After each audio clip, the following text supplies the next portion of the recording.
Well, let's have a proper discussion about this with President of the Singapore Nightlife Business Association, Mr. Joseph Ong. Joseph, welcome to The Big Story. Maybe to the average person like Haryanto and myself, clubs and bars are simply avenues to unwind, hang out with friends, have fun. But looking at the bigger picture though, what does nightlife mean for the fabric of society, especially in a cosmopolitan city like Singapore? Yeah, thanks for inviting me for this conversation, Haryanto and Ollie. And so on clubs and bars, they are definitely where people hang out and chill.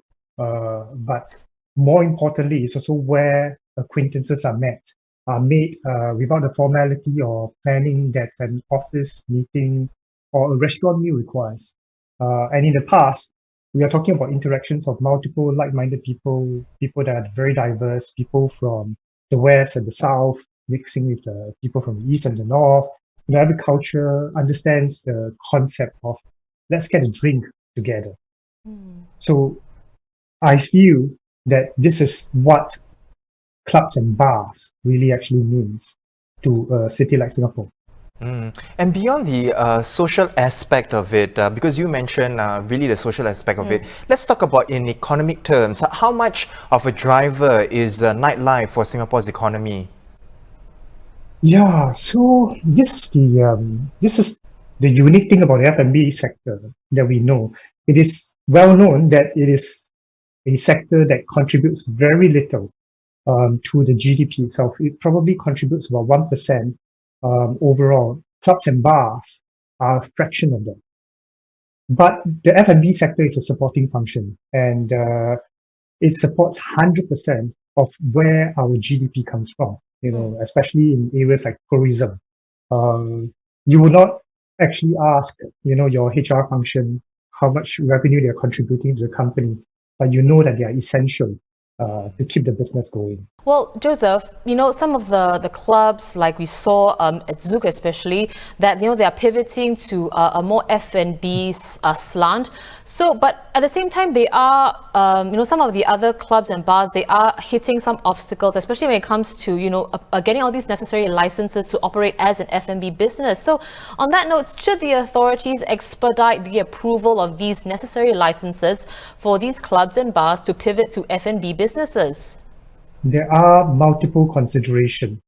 And I think the authorities know that they have to speed things up to help the various companies and employees in those companies.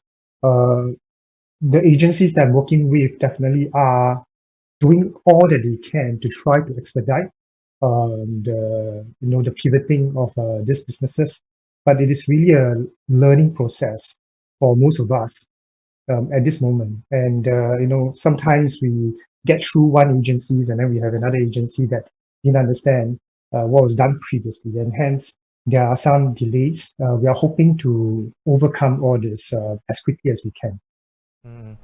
So Joseph, it goes without saying that nightlife scene is really affected due to this COVID-19 pandemic. On that note, Joseph, do you see Singapore's nightlife completely dying out? And what will it look like in the foreseeable future, say in 2021? Well, I hope it won't die out. It will be very sad if it dies out.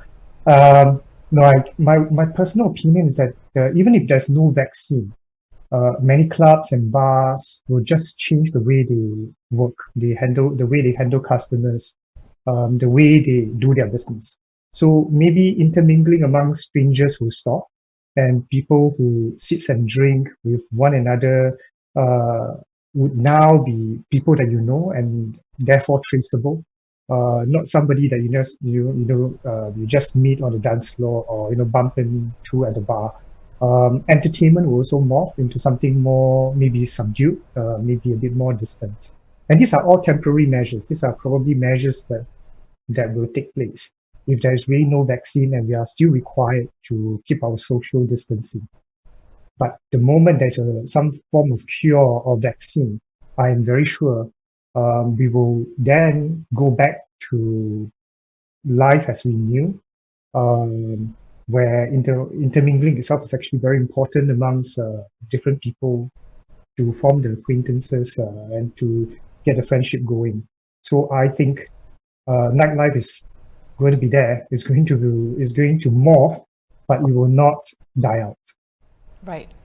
Well, thank you very much, Joseph. Fingers crossed, of course, for the best case scenario there. Thank you again for your time and all the best to you and the members in your association. We've been speaking to Mr. Joseph Ong, President of the Singapore Nightlife Business Association.